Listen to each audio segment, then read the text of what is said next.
नमस्ते साथियों, जय देशियो। चलिए हम लोग प्रेयर करके आज क्लास शुरू करते हैं। First prayer. ओम शाना भवतु सहनौ भुनक्तु सह वीर्यं करवावहै तेजस्विनावधीतमस्तु मा विद्विषावहै। ओम शांति शांति शांति। हरि ओम तत्सत। सेकंड प्रेयर साथियों, स्टार्ट। जन गण मन अधिनायक जय हे भारत भाग्य विधाता।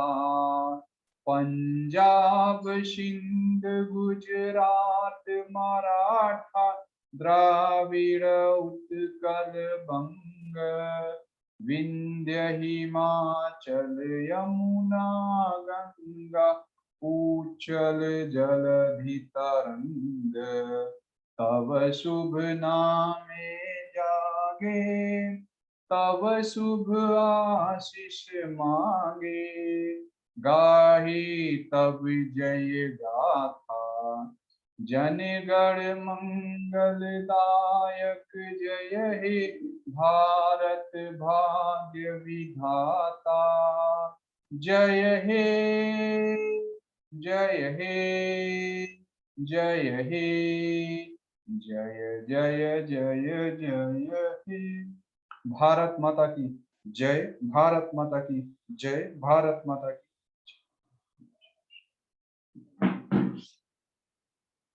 थर्ड प्रेयर साथियों। Each soul is potentially divine. The goal is to manifest this divinity by controlling nature, external and internal. Do this by work or worship or psychic control or knowledge. By one of these or more of these or all of these. Just be free. जय देशयोग साथियों, बहुत बहुत स्वागत है इस class में। चलिए हम लोग शुरू करते हैं आज की चर्चा।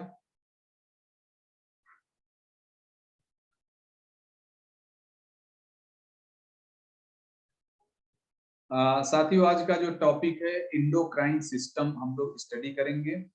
और इंडोक्राइन सिस्टम स्टडी करने से पहले मैं इसका छोटा सा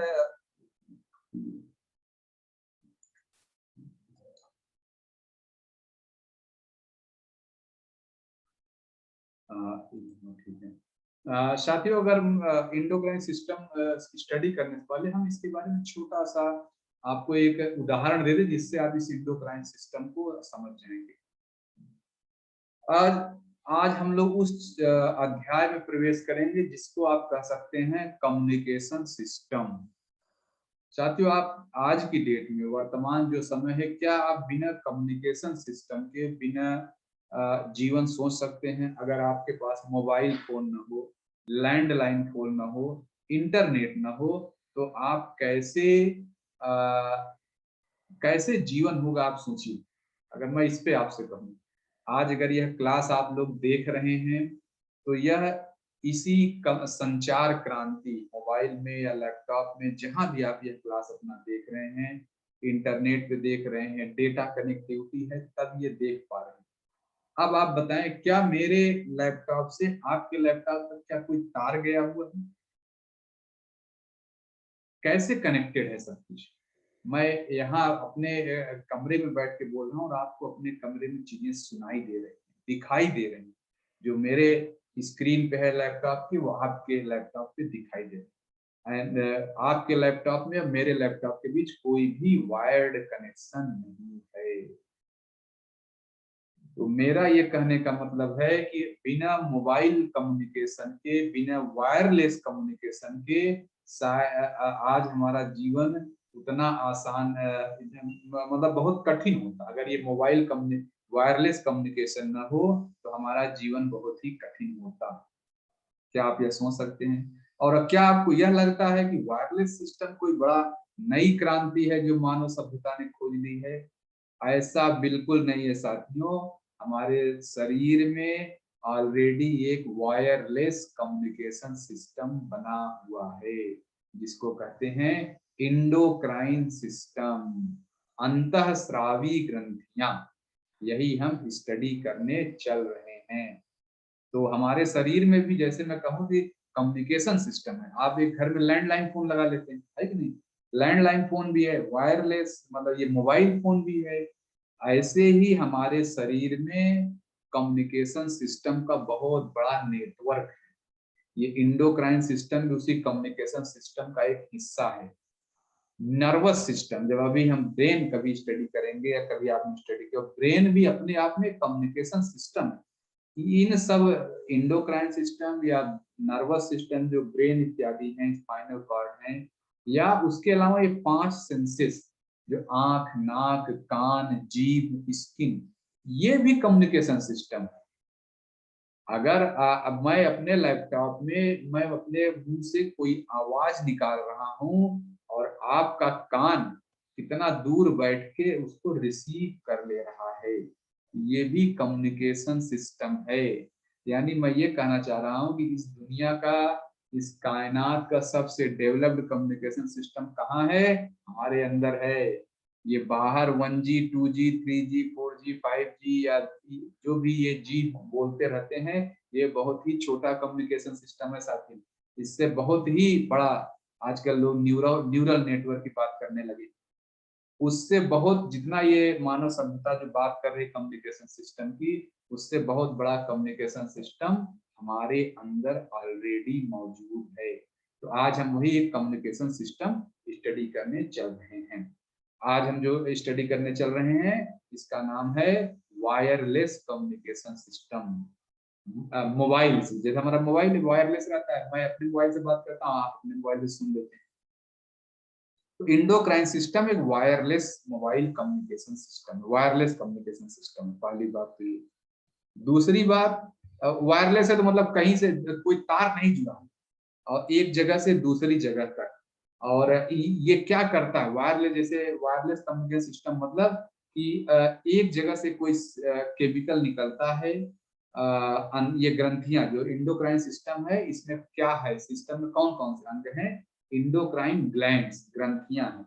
हमारे शरीर में कुछ 8-10 इंडोक्राइन ग्लैंड हैं जो शरीर के विभिन्न हिस्सों में फैली हुई हैं। वो कंट्रोल करती हैं, या किस चीज को कंट्रोल करती है? हमारे ग्रोथ प्रोसेस को, ग्रोथ, डेवलपमेंट, बिहेवियर और हमारा रिप्रोडक्शन, रिप्रोडक्टिव एक्टिविटी। किसी को देख के आपके मन में कोई विचार ही आ जाए तो ये इंडोक्राइन ग्लैंड का कमाल है कि नहीं? या आप बड़े हो रहे हैं, बच्चे बड़े हो रहे हैं, किसी को दाढ़ी निकल रही है, किसी को मूछ निकल रहा है, ये सब चीजें हैं। डेवलपमेंट, थॉट प्रोसेस डेवलप हो रहा है, बिहेवियर बदल जाता है।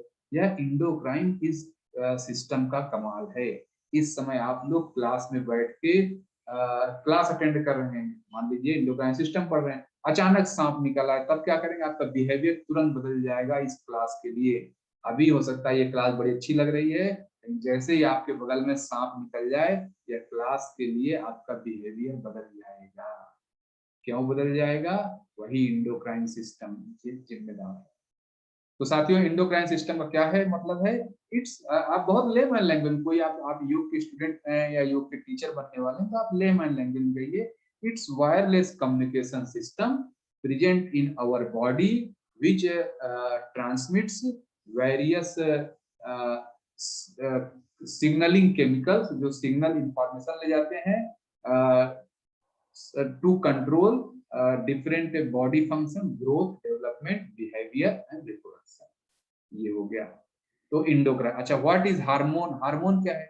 इन इंडोक्राइन ग्लैंड्स से जो चीज निकलता है, जो सिग्नल, जो सूचनाओं का आदान प्रदान करता है, जैसे मोबाइल से क्या होता है? इलेक्ट्रोमैग्नेटिक वेव निकलती है।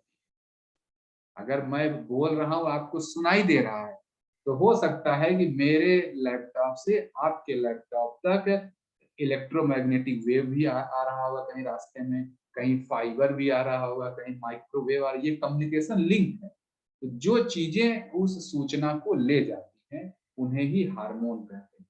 तो हार्मोन क्या है? its signaling chemicals secreted by endocrine glands to control growth, development, behavior and reproduction। ठीक है, तो ये हार्मोन एंडोक्राइन ग्लैंड मुझे लग रहा है आप लोग समझ गए। अब हम लोग एक्चुअली बॉडी का कम्युनिकेशन सिस्टम स्टडी करने चल रहे हैं। अच्छा, अब इसमें एक चीज ये है कि हम क्यों स्टडी करें, हम तो योग के स्टूडेंट हैं, हम तो योग सीखने आए हैं, हम क्यों स्टडी करें? या हम थोड़ा बहुत योग सीख लेंगे, थोड़ा बहुत ये साइंस जान जाएंगे तो हम पार्क में क्लास लगाएंगे, हम कोई एग्जाम दे के निकाल लेंगे, एग्जाम क्लियर कर लेंगे, तो हमें इंडोक्राइन सिस्टम की जरूरत क्यों पड़ी? साथियों, योग का अर्थ होता है अपने आप को परमात्मा से एक कर देना, अपने अंदर ही परमात्मा जैसे गुणों का विकास कर लेना। और उसके लिए जरूरी है कि हम अपने शरीर के बिहेवियर पैटर्न को समझें। इंडोक्राइन सिस्टम ऐसा है, इंडोक्राइन सिस्टम दूर दूर तक अपना असर पहुंचाता है। जैसे यहाँ एक लाइन लिखा है, ये मैं आपको, ये ऊपर वाली लाइन देखिए, हार जैसे मैं कहूँ कि जो हार्मोन, अभी मैं एंडोक्राइन सिस्टम का फोटो देखूंगा, आपको दिखाऊंगा जो फिगर है। तो अब जैसे जो हार्मोन माथे से निकलता है, मान लीजिए पिट्यूटरी ग्लैंड, अभी अब फोटो देखेंगे समझ जाएंगे, पिट्यूटरी ग्लैंड से निकलने वाला हार्मोन हमारे सेक्सुअल बिहेवियर को कंट्रोल करता है। सोचे कितना, पिट्यूटरी ग्लैंड माथे पे है, सेक्सुअल ऑर्गन नीचे पेल्विक गर्डल में है, लेकिन ये बिहेवियर कंट्रोल करता है और आपस में इन दोनों का कोई वायर्ड कनेक्शन नहीं। पिट्यूटरी ग्लैंड जो निकालना होता है, जो अपना सिक्रीशन है निकाल के ब्लड में छोड़ देती है, उस ब्लड का बहुत थोड़ा सा हिस्सा नीचे के ऑर्गन्स तक पहुंचता होगा और चेंजेस होने लगते हैं। जो गर्भवती स्त्री होती हैं, कैसे एक एज पे बेबी होते ही दूध निकलता है स्तन से, ऐसे तो नहीं निकलता है, तीसरे महीने में नहीं निकलता, चौथे महीने में नहीं निकलता। ये सारी चीजें कैसे एकदम सिंक्रोनाइज है आप देखें। जब बेबी की डिलीवरी हो रही होती है, अचानक उस समय पेल्विक गर्डल खुल जाएगा, पेल्विक गर्डल हड्डियों के बीच स्पेस खुल जाता है जिससे बच्चा बाहर आ जाता है। ये सब चीजें कैसे, ये हार्मोन्स का कमाल है और इंडोक्राइन सिस्टम इसीलिए स्टडी करना जरूरी है। इस पूरे बॉडी की कनेक्टिविटी हम समझें, इस पूरे बॉडी का वननेस समझें। योग में तो हमें वननेस करना है, यानी कि मैं ये कहूँ कि हो सकता है आपके पास कोई स्टूडेंट आए या कोई बोले सर हमें पीसीओडी की समस्या है, हम क्या करें, और आपने उनको बोल दिया आप क्या करो कि सांभवी मुद्रा किया करो या मेडिटेशन करो। अब वो व्यक्ति यही नहीं समझ पाएगा कि मेडिटेशन क्या कहते हैं, पीसीओडी तो नीचे यूटेरस की समस्या है और मेडिटेशन करना, ध्यान लगाओ। लेकिन जब ध्यान लगाओगे तो आपका पिट्यूटरी ग्लैंड स्टिमुलेट होगा, पिट्यूटरी ग्लैंड ही नीचे तक जाता है उसका असर, इसलिए एंडोक्राइन सिस्टम स्टडी करना चाहिए। अच्छा, स्पिरिचुअल इंपॉर्टेंस, इसका स्पिरिचुअल इंपॉर्टेंस कुछ है क्या? साथियों, कभी आप ज्योतिष के पास गए हैं? ज्योतिष कैसे कहते हैं कि आपका ये ग्रह ऐसा है, वो ग्रह ऐसा है। ये हमारे ऊपर जो आसमान में अंतरिक्ष में 12 ग्रह कहे जाते हैं, जो आयुर्वेद जो ये ज्योतिष वाले पहचानते हैं, 12 ग्रह हमारे दिनचर्या, हमारे बात व्यवहार, हमारे जो कौन सा फल मिलने वाला है, इसको कहा जाता है, निर्धारित करते हैं। आपको हो सकता है यकीन नहीं होगा इस बात पे, मुझे भी एक समय था कि मुझे एस्ट्रोलॉजी पे यकीन नहीं था, मैं मजाक उड़ाता था, लेकिन फिर धीरे धीरे समझ में लगा कैसे ग्रह नक्षत्र हमारे इन चीजों को प्रभावित करते हैं। इसका उदाहरण देखना हो, इंडोक्राइन सिस्टम ही देखिए। आपके क्या कहते हैं, पिट्यूटरी ग्लैंड से निकलने वाला एक हार्मोन हमें यह बता देता है कि हमें इस समय डरना है कि लड़ना है, भागना है कि नहीं, फाइट करना या फ्लाइट करना है। हमारे सेक्सुअल बिहेवियर को, हमारे ग्रोथ को, हमारे डाइजेस्टिव सिस्टम को कनेक्ट, यानी है इतना दूर। अगर एक दूर हमारे शरीर में एक शरीर के दूसरे हिस्से पर बैठी हुई ग्लैंड हमारे पूरे शरीर का मास्टर बन सकती है, जबकि उस ग्लैंड का कहीं कोई लिंक नहीं है। हमारे शरीर में पैराथायराइड ग्लैंड, पैराथायराइड ग्लैंड पूरे शरीर के कैल्शियम को कंट्रोल करती है। आप सोचिए, कैल्शियम का अगर कमजोर हो जाए तो पूरे शरीर की हड्डियां कमजोर हो जाए। अब खासकर पैराथायराइड ग्लैंड कहीं कोई कनेक्शन नहीं, एकदम इंडिपेंडेंट है। लेकिन देखिए कि कैसे वो पूरे शरीर को प्रभावित करती है। जब हमारे शरीर में छोटी छोटी ग्लैंड जिनका कोई कनेक्शन नहीं दिख रहा है और दूर की चीजों को प्रभावित कर रही हैं, तो ये ग्रह नक्षत्र क्या नहीं प्रभावित कर सकते हैं? ये बिल्कुल कर सकते हैं। तो जो इंडोक्राइन सिस्टम का स्पिरिचुअल इम्पोर्टेंस यह है कि यह एस्ट्रोलॉजी को स्टैब्लिश करता है, स्ट्रेंथन करता है, रीस्टैब्लिश करता है और इस पूरी कायनात के वननेस को दिखाता है। आप सोचिए कि ये मंगल ग्रह मुझे कैसे प्रभावित करेगा, मुझे शुक्र कैसे प्रभावित करेगा, तो आप इंडोक्राइन सिस्टम देख लीजिए कैसे प्रभावित करेगा। वायरलेस, वो अपने आप कुछ सिग्नल निकालता रहता है जो हमारे लाइफ में आता है और हमें प्रभावित कर जाता है। बड़ा इंपॉर्टेंस है। एस्ट्रोलॉजी और इंडोक्राइन सिस्टम आप एक कर सकते हैं, मैं ऐसा मानता हूँ, आप माने। अच्छा, हमारे शरीर में कौन कौन से ग्लैंड्स हैं और ये कहाँ लोकेटेड? तो हमारे शरीर में साथियों जो सबसे पहली ग्लैंड है, मैं नीचे का फोटो दिखाऊं, नीचे फोटो लगा, हाँ। मैं आशा करता हूँ कि आपको ये फोटो अच्छे से दिख रही होगी। हमारे शरीर में ग्लैंड ग्लैंड क्या है, ये मैंने आप समझ गए कि वो जो सिग्नलिंग केमिकल्स को डिस्चार्ज करते हैं बॉडी का, जो जिसकी वजह से बॉडी का ग्रोथ, डेवलपमेंट, बिहेवियर और रिप्रोडक्शन होता है। तो कौन कौन से ग्लैंड हैं, ये मेल फीमेल का फोटो दिखा हुआ है। हमारे शरीर में साथियों सबसे जो ऊपर टॉप पे ग्लैंड है जिसको पीनियल ग्लैंड बोलते हैं। लोकेशन देखें फिर इन ग्लैंड में कौन क्या काम करता है वो हम देखेंगे। पहले लोकेशन, पीनियल ग्लैंड कहाँ होता है? ब्रेन जो है, ब्रेन के जो हमारा ब्रेन है, ब्रेन का ऊपरी हिस्से को सेरिब्रम कहते हैं और सेरिब्रम दो टुकड़ों में, लेफ्ट हेमिस्फीयर और राइट हेमिस्फीयर बना है। जैसे अखरोट देखते हैं, अखरोट के बीच में एक लाइन होती है, ऐसे ही हमारा ब्रेन है, वहां जो बीच में लाइन होती है ब्रेन के में, उसके बीच में जो जगह होती है वहां एक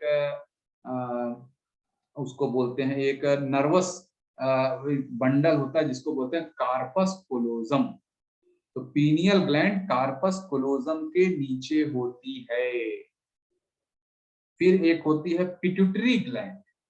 पिट्यूटरी ग्लैंड क्या होता है? पिट्यूटरी ग्लैंड होता है ये ब्रेन के नीचे होता है। पिट्यूटरी ग्लैंड को ही मास्टर ग्लैंड कहते हैं। क्यों कहते हैं वो अभी समझ जाए। अच्छा, फिर एक थायराइड ग्लैंड और पैराथायराइड। तो दोनों का लोकेशन देखिए, यहाँ पे अगर आप फोटो देख रहे होंगे तो ये अगर मैं इसे दिखाऊं तो यहाँ पर जो हमारा ब्रेन का हिस्सा होगा, यहीं पे कहीं नीचे पीनियल ग्लैंड होती है। इसके ये तो कार्पस क्लोजम है, वो कार्पस क्लोजम नीचे, और यहाँ पे ब्रेन होगा, ब्रेन के नीचे इसके ठीक पीछे ही कहा जाता है कि मास्टर ग्लैंड है, पिट्यूटरी ग्लैंड है। कभी आपने देखा मेडिटेशन करते यहाँ ध्यान लगाओ, पिट्यूटरी ग्लैंड का हेल्थ मेंटेन करो, वास्तव में ये कहा जाता है। अच्छा, फिर इसके बाद आता है पिट्यूटरी ग्लैंड, फिर गले के पास होता है थायराइड ग्लैंड, और उसी थायराइड ग्लैंड के पीछे 4 ग्लैंड्स होती है, उसको पैराथायराइड ग्लैंड बोलते हैं। सीने में होता है थाइमस ग्लैंड, थाइमस ग्लैंड। फिर यहाँ होता है पैंक्रियाज, ये आप लोग जानते हैं, अभी हम डिटेल में देखेंगे। फिर पैंक्रियाज के बाद जो किडनी होती है, दोनों किडनी के ऊपर एक एड्रीनल ग्लैंड होता है, एड्रीनल ग्लैंड होता है। फिर एड्रीनल ग्लैंड, फिर नीचे जो फीमेल होती है, फीमेल में जो ओवरी होता है, ओवरी भी एक ग्लैंड है। और मेल बॉडी में जो टेस्टिकल होते हैं, टेस्टिकल होते हैं, ये भी ग्लैंड है। इस तरह देखिए ये 8 ग्लैंड्स हैं जो हमारे शरीर की संरचना, ग्रोथ, डेवलपमेंट, बिहेवियर और रिप्रोडक्शन को निर्धारित करते हैं। अच्छा, इन सब ग्लैंड का अभी तो हमने देख लिया। पिट्यूटरी ग्लैंड जो है base of brain, pineal gland below corpus callosum, thyroid gland neck पे होता है, पैराथायराइड ठीक उसके पीछे होता है, थाइमस ग्लैंड चेस्ट में होता है, पैनक्रियाज स्टमक में, adrenal gland top of kidney, और सेक्स ग्लैंड यानी जो ओवरीज और टेस्टिकल्स, ये होते हैं पेल्विक रीजन में। ये आपने देख लोकेशन देखी। अब इन सब ग्लैंड्स के बारे में छोटा छोटा महत्वपूर्ण जो पॉइंट है वो हम समझेंगे।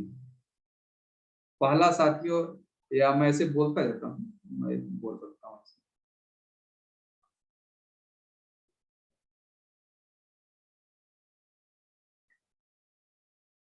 देखें पीनियल ग्लैंड जो है, पीनियल ग्लैंड है, इसका लोकेशन क्या है? पीनियल ग्लैंड का लोकेशन है जो दिमाग, जो लेफ्ट हेमिस्फीयर और राइट हेमिस्फीयर के बीच में जो कार्पस कोलोजम है वहीं पर है। पीनियल ग्लैंड के बाद यह एक हार्मोन निकालता है जिसका नाम है मेलाटोनिन। यह बॉडी के सर्केडियन रिदम को ठीक करता है। हम कितने बजे सोएंगे, कितने बजे उठेंगे, कब भूख लगेगा, ये जो लाइफ गिविंग फंक्शन है मेलाटोनिन। और इसका जो डिटेल्ड में आज तक भी पता नहीं है, डिटेल इसका फंक्शन बहुत ज्यादा पता नहीं है, पीनियल ग्लैंड। इसके बाद दूसरी ग्लैंड होती है साथियों, बोलते हैं इसको पिट्यूटरी ग्लैंड। पिट्यूटरी ग्लैंड को यहाँ क्रेनियल होना चाहिए, क्रेनियल। पिट्यूटरी ग्लैंड जो है ये ब्रेन के नीचे होती है और इसको मास्टर ग्लैंड कहते हैं। मास्टर ग्लैंड क्यों कहते हैं अभी थोड़ी देर में समझ जाएंगे। पिट्यूटरी ग्लैंड दो हिस्सों में बनी है, एक इंटीरियर पिट्यूटरी और एक पोस्टीरियर। इंटीरियर मतलब सामने और पोस्टीरियर मतलब पीछे, दो लोब से में है। और जो पीछे वाली ग्लैंड है पोस्टीरियर पिट्यूटरी ग्लैंड है, ये हाइपोथैलेमस, ब्रेन का एक हिस्सा होता है हाइपोथैलेमस, उससे कनेक्ट रहता है। अच्छा, तो ये हो गया अब इंटीरियर पिट्यूटरी ग्लैंड। अब पोस्टीरियर पिट्यूटरी ग्लैंड, यह कैसे काम करते हैं, कौन से हार्मोन क्या करते हैं, वो हम अभी स्टडी करेंगे। पिट्यूटरी ग्लैंड को, इसको मास्टर ग्लैंड इसीलिए कहते हैं कि शरीर के ज्यादातर जितने ग्लैंड हैं सबकी फंक्शनिंग को यह कंट्रोल करता है। अभी हम एक एक देखेंगे तो हम समझ जाएंगे कैसे कंट्रोल करता है। पिट्यूटरी ग्लैंड हो गया, ये थोड़ा थोड़ा छोटा। फिर थायराइड ग्लैंड, ये नेक के पास होता है गर्दन में, और थायराइड जो कार्टिलेज है उस पे, और इसमें दो, हाँ ये थायराइड ग्लैंड दो लोब में होती है। जैसे पिट्यूटरी ग्लैंड भी, लोब मतलब दो हिस्से में, एक गुब्बारा दूसरा गुब्बारा, दोनों आपस में कनेक्टेड। तो थायराइड ग्लैंड भी दो गुब्बारों में होती है, दो गुब्बारों के रूप में। एक गुब्बारा जो रेस्पिरेटरी सिस्टम आपने ट्रैकिया कहीं पढ़ा होगा, तो एक ट्रैकिया के एक तरफ और दूसरी ट्रैकिया के दूसरी तरफ। अगर यहाँ में आप फोटो देखें तो क्लियर है, ये थायराइड ग्लैंड है, देख रहे हैं, एक हिस्सा एक तरफ एक हिस्सा दूसरी तरफ। जो छोटी सी टाई लगाते हैं, देखिए टाई इसी शेप का होता है, अनायास ही टाई का वो शेप नहीं है, थायराइड ग्लैंड वो रिप्रेजेंट करता है। अभी आपने देखा फिल्म में, मुझे हीरो ऐसे टाई लगा घूमता रहता है, एक लंबी सी टाई होती है जो पूरा नीचे तक रहती है, एक छोटी सी टाई होती है।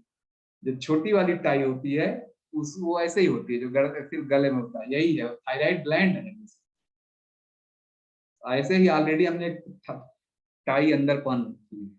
तो ये थायराइड ग्लैंड हो गया। थायराइड ग्लैंड के ठीक पीछे ही देखिए चार कोने थायराइड ग्लैंड के हुए, एक दो तीन चार। इन चारों कोने पर पैराथायराइड ग्लैंड होती है, छोटी छोटी। पैराथायराइड ग्लैंड का एक खास बात क्या है, जितने भी ग्लैंड्स हैं बॉडी में, ये सब किसी न किसी नर्वस सिस्टम से कनेक्ट हैं, किसी न किसी नर्व से।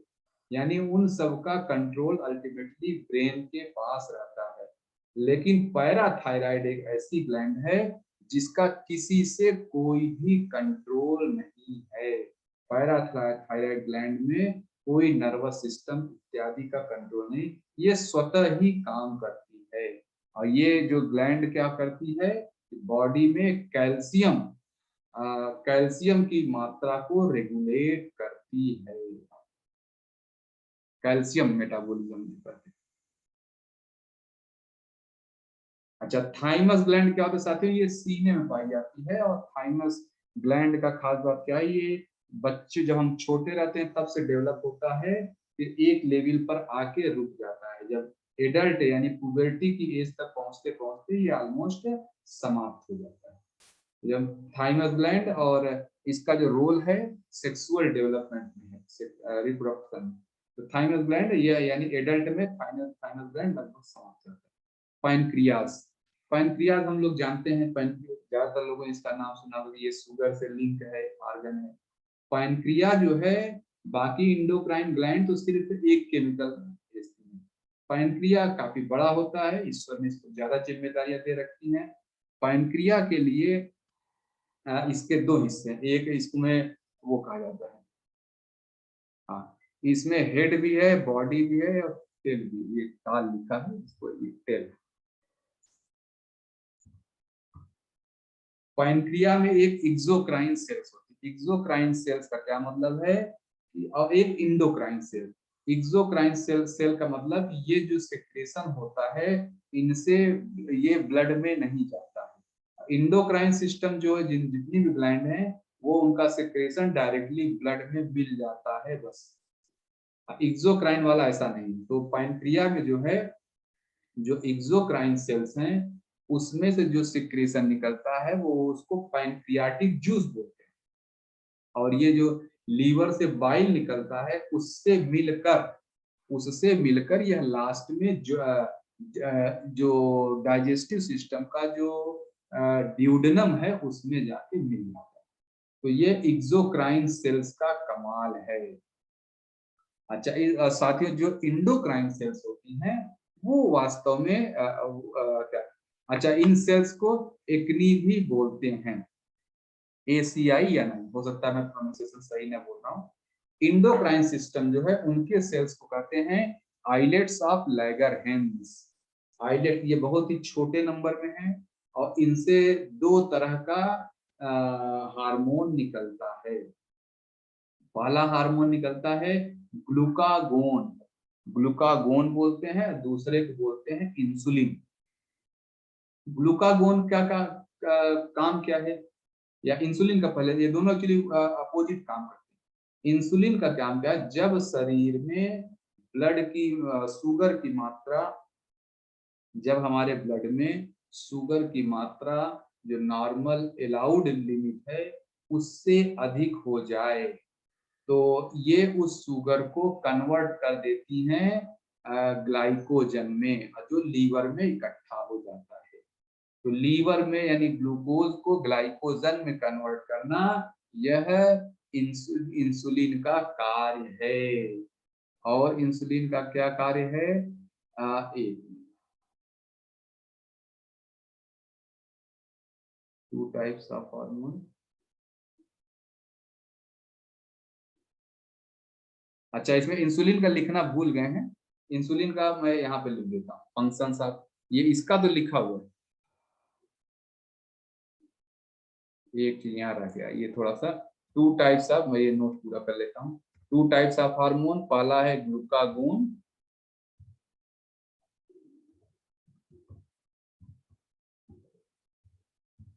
ग्लूकागोन और दूसरे का है इंसुलिन। ये दो हार्मोन निकालता है, ठीक है। ये जो ये क्या कहते हैं, पैनक्रियास। और ये ग्लूकागोन क्या करता है, जब शरीर में कभी भी ग्लूकोज की मात्रा कम होगी तो यह लीवर में इकट्ठा हुए ग्लूका जो ग्लाइकोजन है, ग्लाइकोजन को कन्वर्ट कर देता है ग्लूकोज में, लीवर में इकट्ठा होती है। ये ग्लूकागोन का कमाल। और कभी कभी शरीर में फैट भी इकट्ठा रहता है, फैट को भी कन्वर्ट कर देता है ग्लूकोज में, ग्लूकागोन। लेकिन इंसुलिन इसका उल्टा करता है, जब ब्लड में ब्लड शुगर की मात्रा अधिक हो तब इंसुलिन क्या करती है कि इसको जो ग्लूकोज है उसको ग्लाइकोजन में कन्वर्ट कर देता है।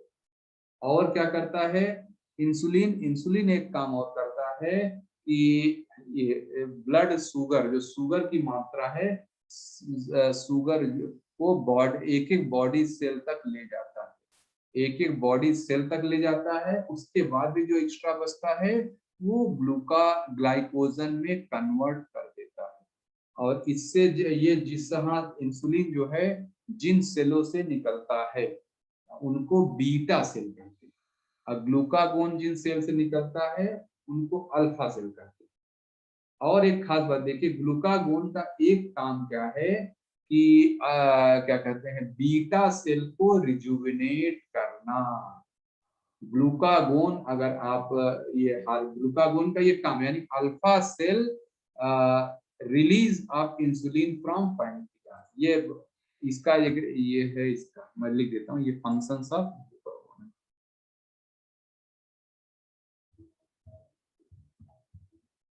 ये थोड़ा एक लगता है एक लाइन में लिखने में ग्लूकागोन, ये ग्लूकागोन के फंक्शन है। इसमें एक महत्वपूर्ण देखिए, ग्लूकागोन जो है release of insulin from pancreas. बहुत लोग कहते हैं कि शुगर कैसे ठीक हो जाएगा, कैसे क्या करेंगे। आप देखिए क्लियर कट यहाँ पे लिखा हुआ है कि इंसुलिन जो आपके पैनक्रियास से इंसुलिन निकलता है, यह ग्लूकागोन इसको स्टिमुलेट करता है। अब ग्लूकागोन मतलब अल्फा सेल, और जो इसकी, और जब आप सात्विक आहार इत्यादि लेते हैं तो ग्लूकागोन भी एक्टिवेट हो जाता होगा, यानी अल्फा सेल एक्टिव हो गई तो अल्फा सेल से बीटा सेल एक्टिव हो जाएगी तो ज्यादा इंसुलिन निकलेगा, शुगर कंट्रोल हो जाती है। यह भी एक कारण है। तो यह जो इंसुलिन आप पैनक्रियाज अगर आप समझे तो ये सात्विक आहार के बारे में आप बेहतर इससे समझ सकते हैं। अच्छा, फिर एड्रीनल ग्लैंड साथियों, एड्रीनल ग्लैंड दो हैं, दो नंबर हैं, दोनों किडनी के ऊपरी हिस्से में पाई जाती हैं। एड्रीनल ग्लैंड के बारे में कहा जाता है, एड्रीनल ग्लैंड का इसको भी अगर इसका स्ट्रक्चर स्टडी करें दो तरह का, इसके ऊपर के हिस्से को कहते हैं एड्रीनल कॉर्टेक्स और नीचे वाले हिस्से को कहते हैं एड्रीनल मेडुला। एड्रीनल जो कॉर्टेक्स है, जो ऊपर वाला हिस्सा है, यह भी 3 लेयर से मिलकर बना है, और नीचे वाला हिस्सा तो एड्रीनल मेडुला, वो उसमें लेयर वाइज डिवीजन नहीं है। अब तो इस तरह एड्रीनल कॉर्टेक्स में 3 और एड्रीनल मेडुला 4 हो गए। तो अगर आप देखेंगे तो ये एड्रीनल ग्लैंड जो है 4 तरह के हार्मोन निकालती है, लेकिन इसमें हमें एड्रीनल मेडुला वाला जो है वो महत्वपूर्ण है हमारे योग के हिसाब से, बाकी महत्वपूर्ण है, ये नहीं कहा।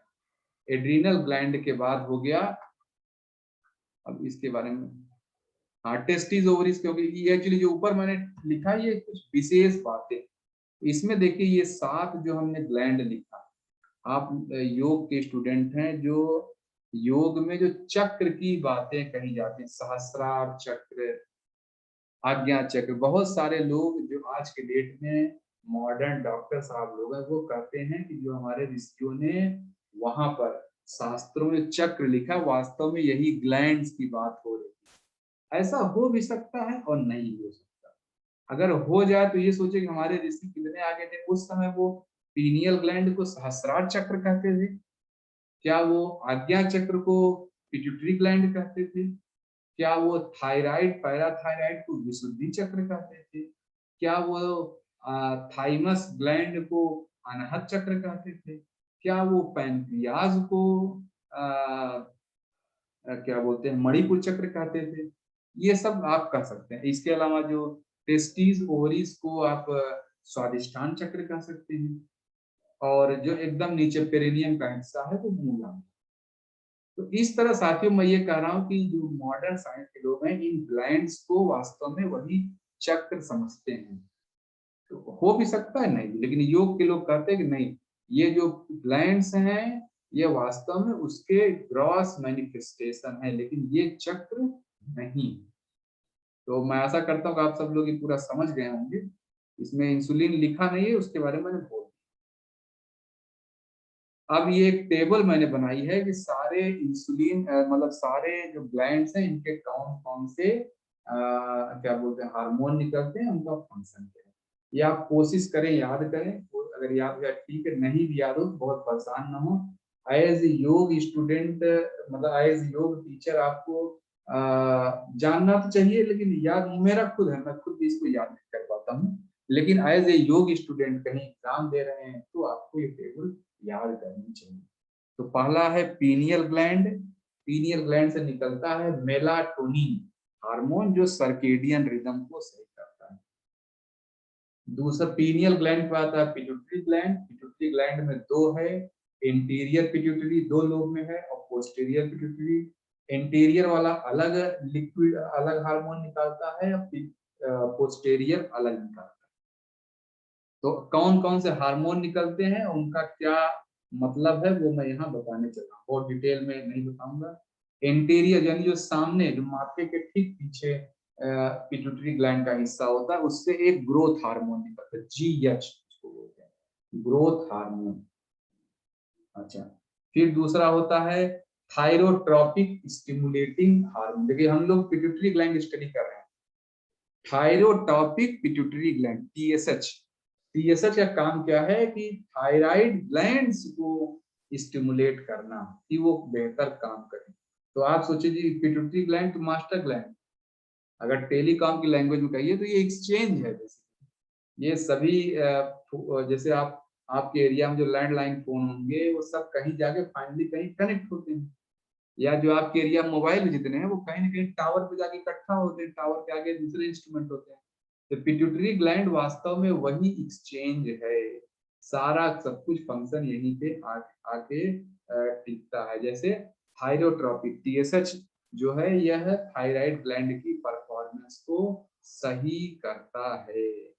फिर थायराइड के बाद आता है एसीटीएच, एड्रीनो कार्टिकोट्रोपिक हार्मोन।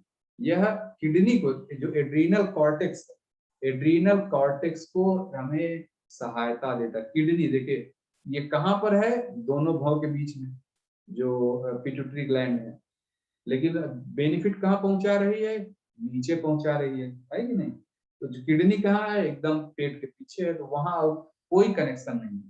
एक आता है फॉलिकल स्टिमुलेटिंग हार्मोन।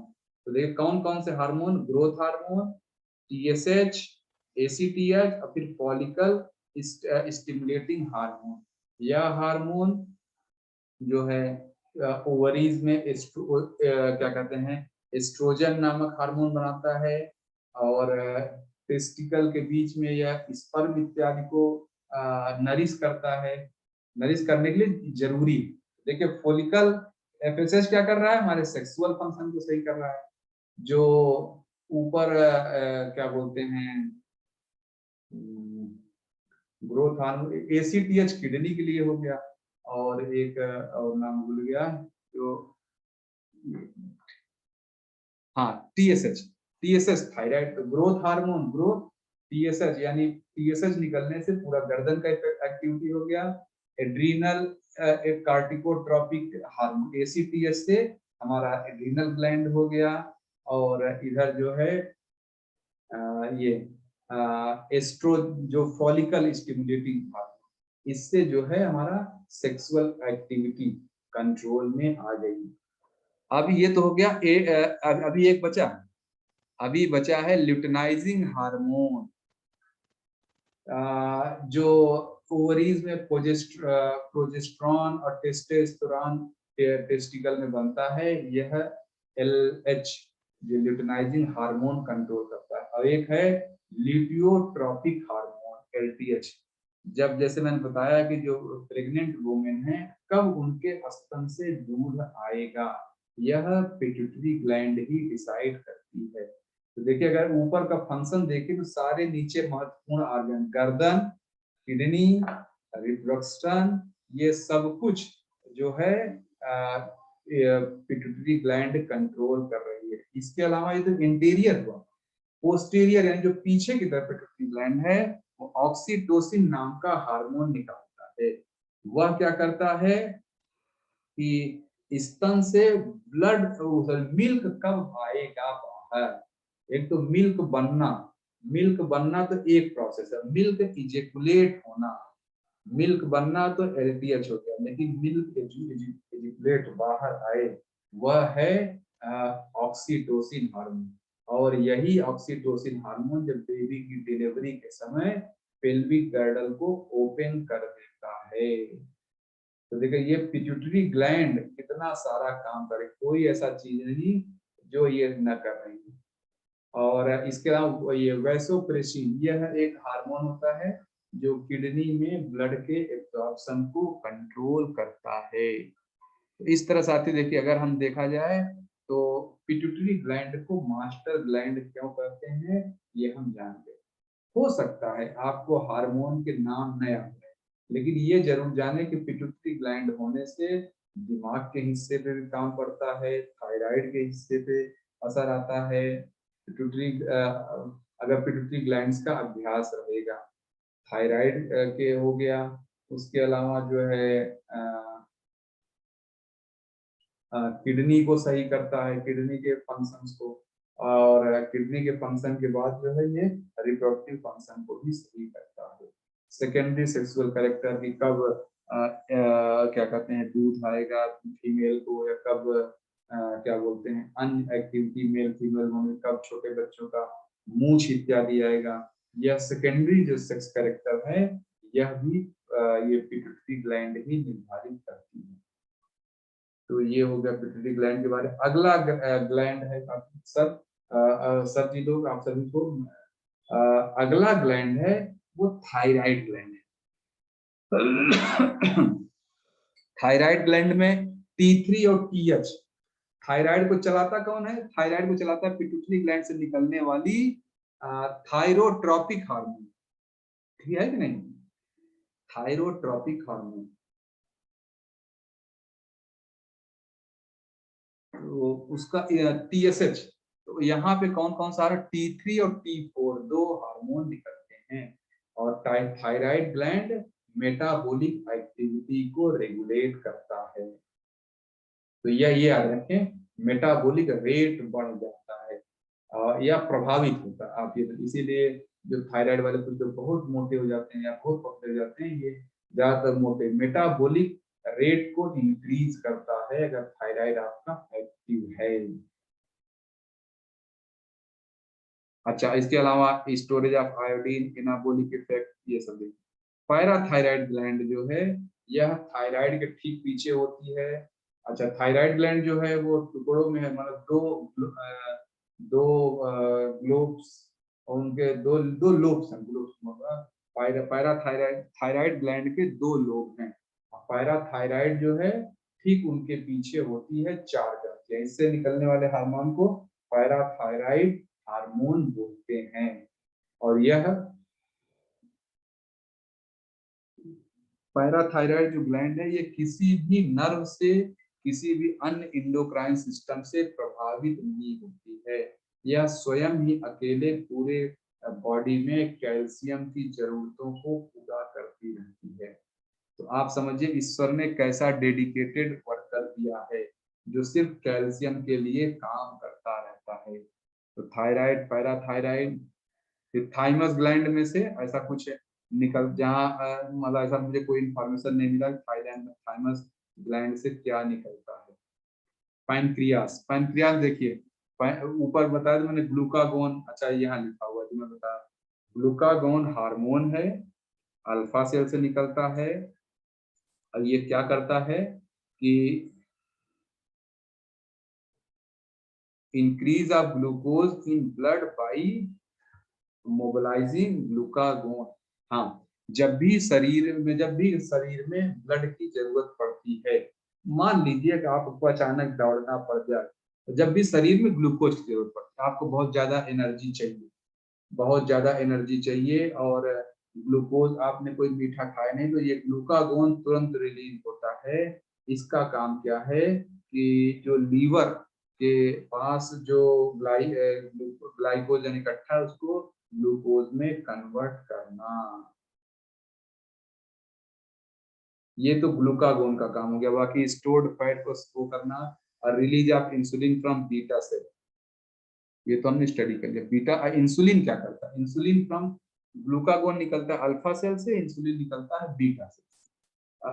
इंसुलिन उल्टा काम करता है, ग्लूकोज को ग्लाइकोजन में कन्वर्ट करता है, और उसके अलावा एक काम करता है ग्लूकोज को फैट में भी कन्वर्ट करता है।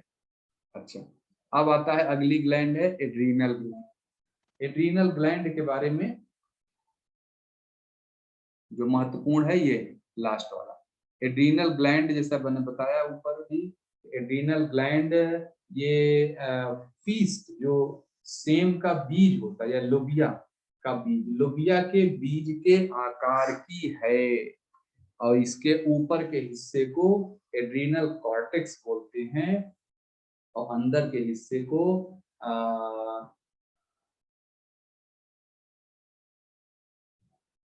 इसका नाम बोलते एड्रीनल माडुला, एड्रीनल माडुला बोलते हैं। तो जो एड्रीनल जो कॉर्टेक्स है उसमें भी 3 लेयर होते हैं। तो आउटर मोस्ट लेयर जो है वाटर बैलेंस के लिए काम करती है, वाटर बैलेंस रिलेटेड केमिकल निकालती है। मिडिल लेयर जो होता है यह ग्लूकोज मेटाबॉलिज्म, ग्लूकोज को कंट्रोल करने के लिए सिक्रीट करता है।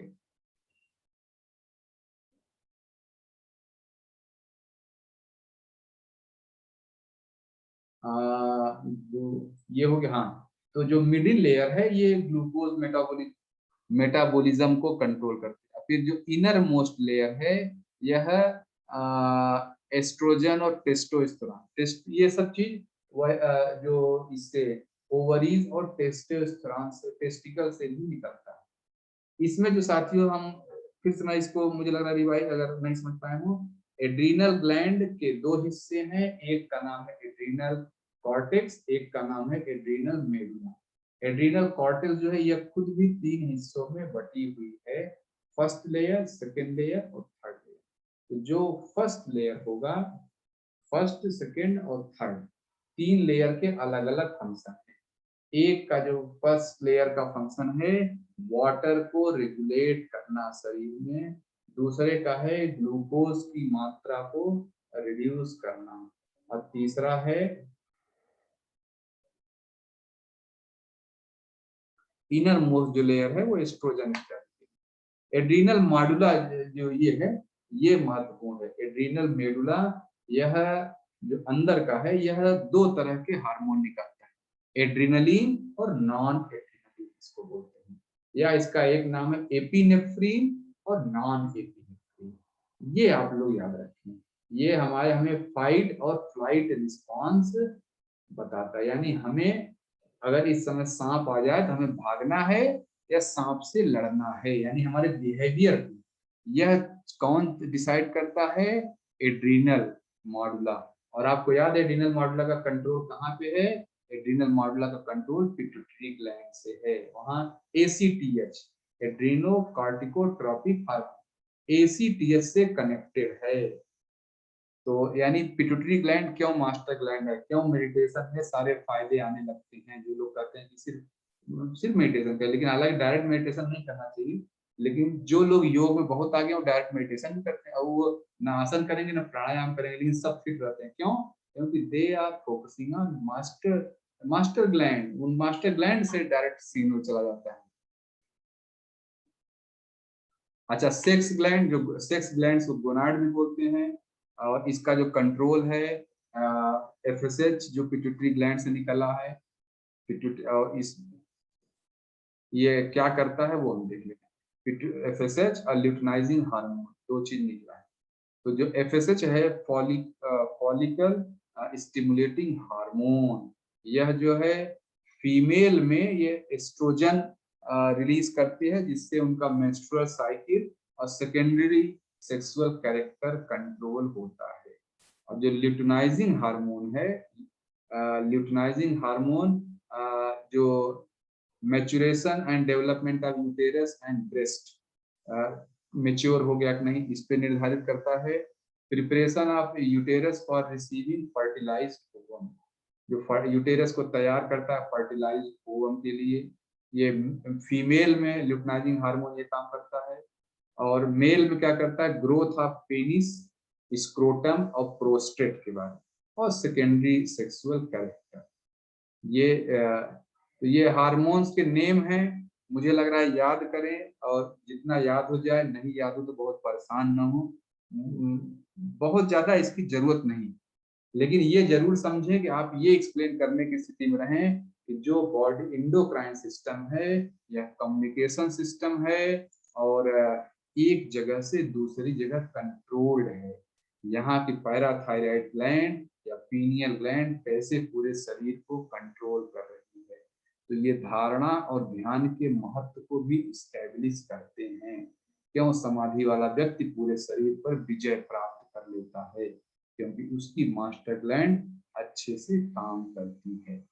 तो ये साथियों आज ये इंडोक्राइन सिस्टम के बारे में हमने समझा, और इंडोक्राइन ग्लैंड्स के नाम कहाँ पाए जाते हैं और कौन किसको कंट्रोल करता है। पिट्यूटरी ग्लैंड के कम से कम सारे फंक्शंस आप जानते रहेंगे तो अच्छा होगा। पिट्यूटरी ग्लैंड का फंक्शन अगर उसको देखें तो interior pituitary gland, posterior pituitary gland, interior से कौन कौन सा हार्मोन निकलता है, ग्रोथ हार्मोन है कि नहीं, ग्रोथ हार्मोन जो पूरे बॉडी के ग्रोथ को प्रभावित करता है। फिर यहाँ कंट्रोल करने के लिए निकलता है TSH, थायराइड स्टिमुलेटिंग हार्मोन, इसके लिए किडनी के लिए निकलता है ACTH, एड्रिनो कॉर्टिकोट्रॉपिक हार्मोन, ये हो गया। फिर तीसरा फिर हुआ इसके लिए FSH निकलता है, FSH निकला, और ल्यूटिनाइजिंग हार्मोन निकला, और ल्यूटिनाइज एक हार्मोन था ल्यूटियोट्रॉपिक हार्मोन, ये निकला। ठीक है, ये सब हार्मोन, कौन सा हार्मोन कहाँ से निकलता है, सब इतना जरूर याद रखें। और मैं कोशिश इसमें और कुछ रह गया, मुझे लग रहा है कि इंडोक्राइन सिस्टम की जो बेसिक जानकारी जो एक योगी, योग के अभ्यर्थी को, योग के अभ्यासी को या योग के शिक्षक को होनी चाहिए। हार्मोन्स के नेम आप याद करने को, मैं खुद भी भूल जाता हूँ, मैं ये कह रहा हूँ, मैं भी याद करता हूँ, भूल जाता हूँ, बार बार याद करता हूँ, तो ऐसे करते रहे, कभी न कभी तो हो जाता है। लेकिन अब इससे यूनानिमिटी, पूरे बॉडी की यूनानिमिटी स्टैब्लिश हो जाती है। चलिए मैं प्रेयर करके आज की क्लास में, ओम अस्थापकाय च धर्मस्य सर्वधर्मस्वरूपिणे अवतार वरिष्ठाय रामकृष्णाय ते नमः। जननीं शारदां देवीं रामकृष्णं जगद्गुरुं पादपद्मे तयोः श्रित्वा प्रणमामि मुहुर्मुहुः। नमः श्रीयतिराजाय विवेकानन्दशूरये सच्चित्सुखस्वरूपाय स्वामिने तापहारिणे।